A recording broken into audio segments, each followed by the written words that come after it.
വിഴിഞ്ഞം കരാർ സംസ്ഥാന താൽപര്യത്തിന് വിരുദ്ധമാണെന്ന CAG റിപ്പോർട്ട് കോൺഗ്രസിൽ പുതിയ ധ്രുവീകരണത്തിന് വഴിവെക്കും. പാർട്ടിയിൽ ഉമ്മൻചാണ്ടിക്കെതിരായ കരുനീക്കങ്ങൾക്ക് VM സുധീരൻ CAG റിപ്പോർട്ട് ആയുധമാക്കും. റിപ്പോർട്ടിനെക്കുറിച്ച് ഇടത് നേതാക്കൾ പോലും പ്രതികരിക്കുന്നതിന് മുൻപ് സുധീരൻ സമഗ്രാന്വേഷണം ആവശ്യപ്പെട്ടത് ബോധപൂർവമാണ്. KPCC അധ്യക്ഷ സ്ഥാനത്ത് നിന്ന് തന്നെ നീക്കാൻ അടവുകളെല്ലാം പയറ്റിയ ഉമ്മൻചാണ്ടിക്ക് കിട്ടിയ അവസരത്തിൽ തിരിച്ചടി നൽകുകയാണ് സുധീരൻ. കരാർ ഒപ്പിടുന്ന സമയത്ത് KPCC അധ്യക്ഷനായിരുന്ന സുധീരൻ അന്ന് മൗനം പാലിച്ചു. സ്വപ്ന പദ്ധതിക്ക് തടസ്സമുണ്ടാക്കേണ്ടെന്ന് കരുതിയാണ് അന്ന് പ്രതികരിക്കാതിരുന്നതെന്ന് സുധീരനൊപ്പമുള്ളവർ ഇന്ന് വിശദീകരിക്കുന്നു. പുതിയ സാഹചര്യത്തിൽ CAG റിപ്പോർട്ടിനെക്കുറിച്ച് പാർട്ടിയിൽ ചർച്ച വേണമെന്ന് സുധീരൻ ആവശ്യപ്പെട്ടേക്കും. CAG റിപ്പോർട്ടിൽ സർക്കാർ എന്ത് നടപടി സ്വീകരിക്കുന്നുവെന്ന് ആകാംക്ഷയോടെ നോക്കിയിരിക്കുന്ന ഒരു വിഭാഗം നേതാക്കൾ കോൺഗ്രസിലുണ്ട്.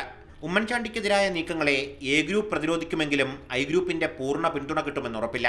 മാത്രമല്ല, പുതിയ നിയമ പോരാട്ടങ്ങൾക്ക് CAG റിപ്പോർട്ട് വഴി തുറക്കും.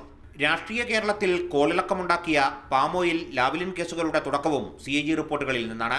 മുൻ മുഖ്യമന്ത്രി K കരുണാകരനും ഇപ്പോഴത്തെ മുഖ്യമന്ത്രി പിണറായി വിജയനും കേസിന്റെ നൂലാമാലകളിൽ കുടുങ്ങിക്കിടന്നവരുമാണ്. പാമോയിൽ ലാവ്ലിൻ കേസുകളുടെ വഴിയെ തന്നെയാണ് വിഴിഞ്ഞം കരാറും. CG Kadakkal, Mathrubhumi news, Thiruvananthapuram.